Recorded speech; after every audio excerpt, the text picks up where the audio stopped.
الرجيم بسم الله الرحمن الرحيم الحمد لله رب العالمين الرحمن الرحيم مالك يوم الدين إياك نعبد وإياك نستعين اهدنا الصراط المستقيم صراط الذين أنعمت عليهم غير المغضوب عليهم ولا الضالين آمين. Bismillahirrahmanirrahim. Para rawuh para langgah ingkang kita muliaken. Terakhir kita bahas hadis yang ke-31 yang mana menjelaskan tentang salah satu wasiat Rasulullah SAW kepada kita sebagai umatnya. Ketika kita ingin dicintai Allah dan Rasulnya, maka syaratnya ada dua. Yang pertama, idza amitu ahabin nas faqala izzat fitnya zuhdud dunya. 2 minggu kemarin sudah saya jelaskan. Yang pertama, zuhud dunya. Artinya zuhud dunya itu bukan berarti kita meninggalkan dunia, tidak. Tetapi hati kita tidak ada ketergantungan sedikit pun dengan dunia, dengan urusan dunia, dengan harta dunia. Dan yang kedua, ketika kita ingin dicintai oleh manusia, kuncinya maka jangan pernah tamak. Kalau bahasa Arab tomak, berharap lebih kepada pemberian manusia. Jadi dua wasiat ini yang disampaikan oleh Rasulullah SAW kepada sahabat, termasuk kepada kita sebagai umatnya. Kalau kita ingin dicintai Allah, kuncinya zuhud dunia, zuhud dunia. Jadi menganggap kita fungsikan bahwa dunia ini sebagai kendaraan, bukan tujuan. Jadi yang namanya kendaraan itu adalah alat untuk mengantarkan kita kepada sebuah tujuan, dan tujuan kita yaitu akhirat. Jadi dunia ini bagaimana kita posisikan sebagai wasilah, sebagai kendaraan untuk mendapatkan kebahagiaan yang abadi, yaitu akhirat. Kalau orang Jawa mengatakan dunia niki nggo sangune ibadah. Jenenge sangu niku perantara, kendaraan, bukan tujuan.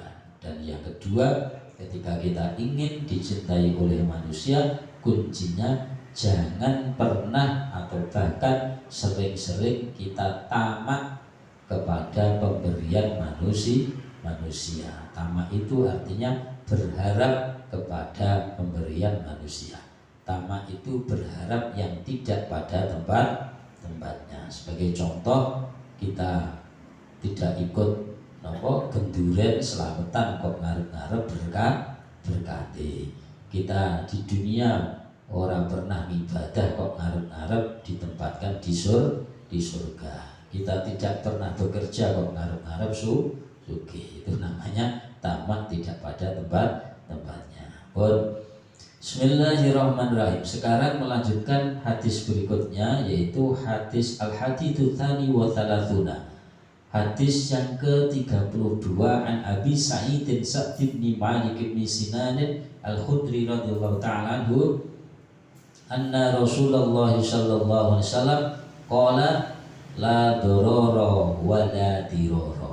Hadisun hasanun rawahu Ibnu Majah wa Daruqutni wa irhuma musnadan wa rawahu Malikun fil Muwatta mursalan an Abdi bin Yahya an abihi dari Nabi sallallahu alaihi wasallam fa asqata Aba Sa'id wa lahu turuqun yuqawi ba'duha ba'dun. Hadis yang ke-32 ini hadisnya pendek.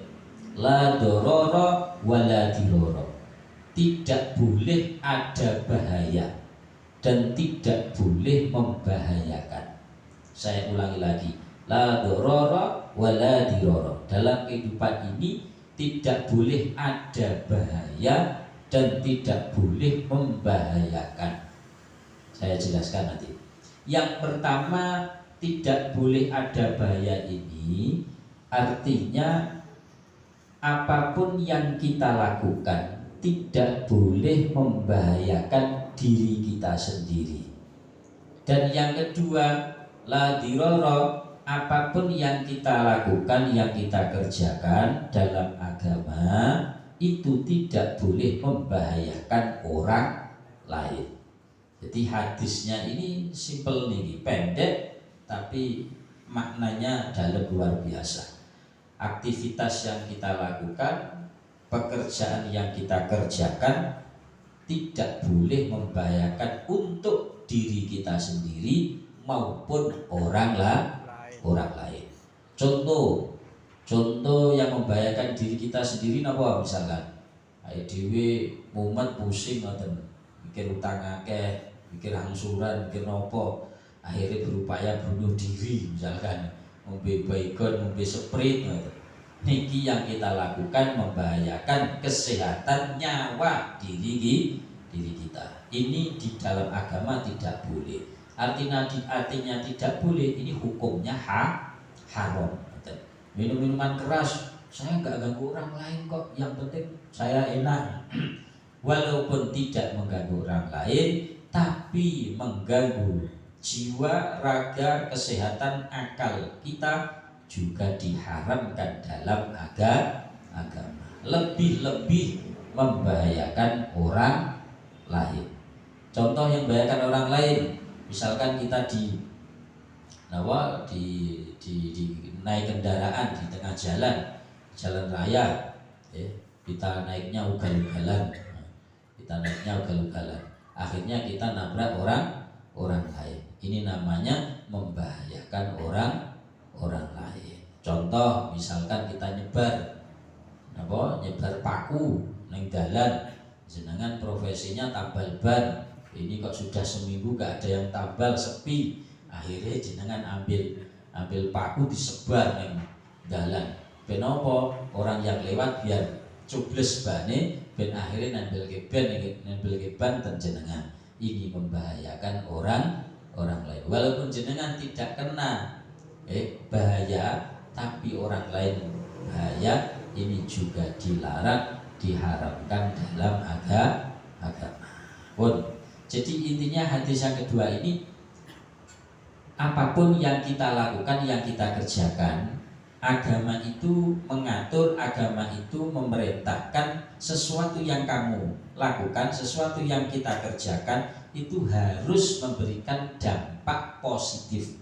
Dan artinya positif ini memberikan kemanfaatan, memberikan kemaslahatan. Jadi kemanfaatan, kemaslahatan yang tidak melanggar agama itu dianjurkan. Artinya dianjurkan, mari kita kerjakan, mari kita lakukan.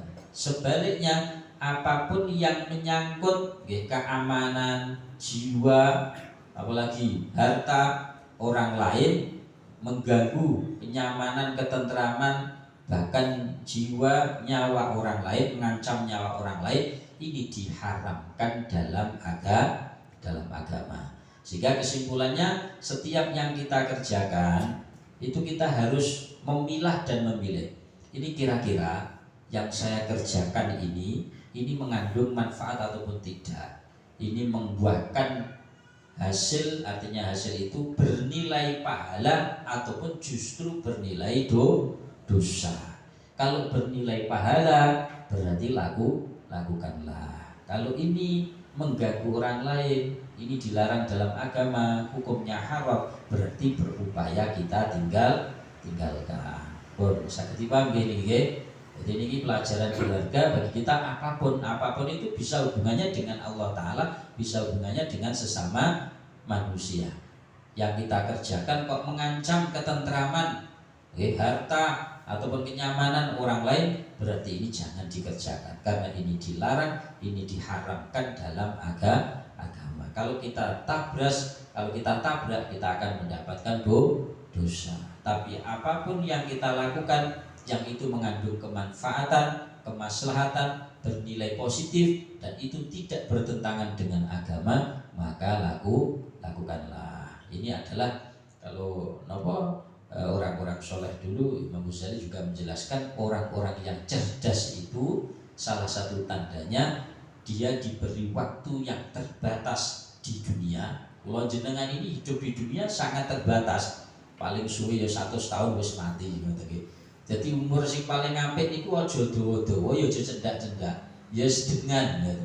Berkisar antara 70 80. Jenengan umur 200 urung mati niki mesakno sing urip niki kancane wis ra duwe ngoten iki. Jadi yang paling baik itu ya orang cerdas itu dia diberi umur yang singkat, dia diberi umur yang padat, dia diberi umur yang terbatas, tetapi dia mampu melakukan amalan-amalan yang berkualitas. Saya ulangi lagi, orang yang cerdas itu salah satu tandanya, salah satu cirinya, dia diberi umur yang singkat, yang pendek, yang padat, yang terbatas hidup di dunia ini, tetapi dia manfaatkan, dia habiskan, dia sibukkan dengan suatu amalan-amalan yang berkualitas. Amalan yang berkualitas itu apa? Amalan yang bernilai manfaat. Amalan berkualitas itu apa? Amalan yang bernilai pahala. Amalan yang berkualitas itu apa? Amalan yang kira-kira ketika kita mengerjakan itu akan mendapatkan ridho dari Allah Subhanahu wa Ta'ala. Jadi orang yang cerdas itu seperti ini. Orang yang beruntung, orang cerdas itu dia diberi waktu terbatas, tapi dia mampu mana yang harus dia lakukan, mana yang harus kita tinggalkan. Termasuk majelis malam Jumat ini majelis istimewa. Majelis-majelis yang seperti malam hari ini nanti yang akan dibanggakan, yang akan kita banggakan dan akan dibanggakan oleh baginda kita Rasulullah Muhammad Sallallahu Alaihi Wasallam. Maka demikian anak dalam majelis ini, pertama ada majelis maulid, majelis sholawat, majelis tresno, majelis rindu kita datang Rasulullah Muhammad Sallallahu Alaihi Wasallam. Yang kedua ada majelis zikir.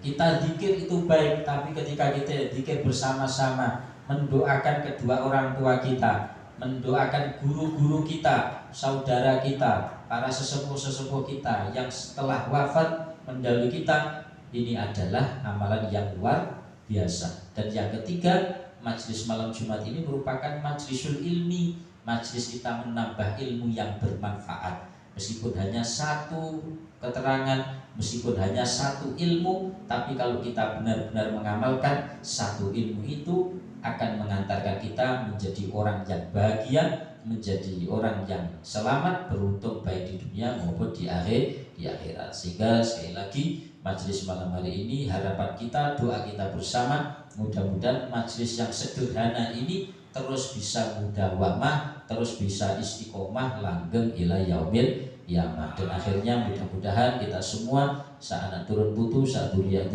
pun takdirakan dados tiang-tiang tujuh dunia puja akhirat, mulia dunia mulia akhirat, sukses dunia sukses akhirat, sugih dunia sugih akhirat, selamat dunia selamat akhiratipun. Amin amin ya rabbal alamin. Wallahu a'lam bishawab. Al-Fatihah.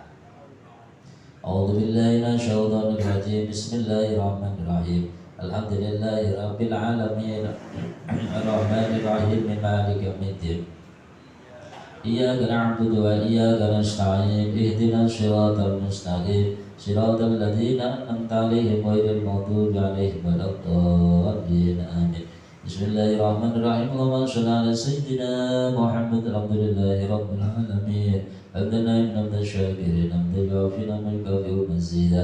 Ya Rabbana lakal hamdu kama yanbaghi li jalalika al-karim 'azimi sultanik. Walamma nadhaba al-fikru min darari al-awshaf Muhammadiyati wuquda, tawajjahtu ila Allah mutawasilan bi sayyidi wa habibi Muhammadin sallallahu alaihi wasallam an yaj'ala sayyi fihi mashkura wa fihi mahmuda. ويكتب عملي في الأعمال المقبولة وتوجهي في التوجهات الخالصة والصلات الموصولة. اللهم يا من إليه تتوجه الآمال فتعود ظافرة ولا باب ستين حق بها وتشام من الفيوضات الغامرة نتوجه إليه بأشرف الوسائل لدي سيد المرسلين عبدك الصادق الأمين سيدنا محمد الذي عمت رسالة العالمين أن تصلي وتسلم على تلك الذات الكاملة مستودع أمانتك وحفيظ سرك وحامل راية دعوتك الشاملة ألم بالأنبر المحبوب لك والمخصص بشرف الأوخر في كل موطن من مواتن القرب مظهر قاسم إمدادك في عبادك وسابق وسير شهدك لأهل ودادك سيد الكونين وأشرف الثقلين العبد المحبوب الخالص المنصوص من باب أجل الخصائص اللهم صل وسلم عليه وعلى آله وصحبه ولحق برامه من أحبابه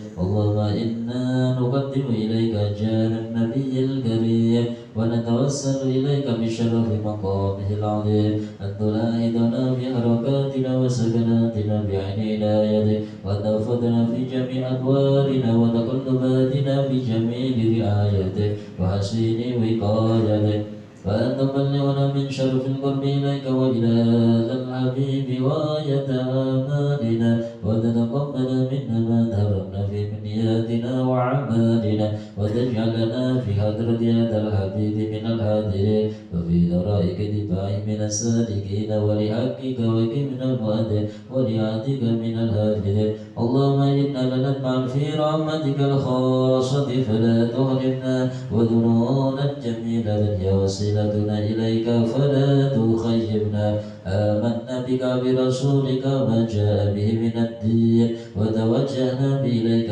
مستشفعين أن تقابل المذنب منا بالغفران أن تقابل المذنب منا بالغفران أن تقابل المذنب منا بالغفران والمسيء بالإحسان والسائل بما سأل والمؤمل بما أمل وأن تجعلنا ممن نشر هذا الحبيب ووازر وواله وظاهر اللهم ببركاته وشريف وجهاته أولادنا ووالدينا وعلى قدرنا ووادينا وجميع المسلمين والمسلمات والمؤمنين والمؤمنات في جميع الجهات وأتم راية الدين القويم في جميع الأمطار منشورة ومآدم الإسلام والإيمان بأهلها معمورة مأنا وسورة واشف اللهم كربة المكروبين واقض دين المدينين واغفر للمذنبين وتقبل توبة التائبين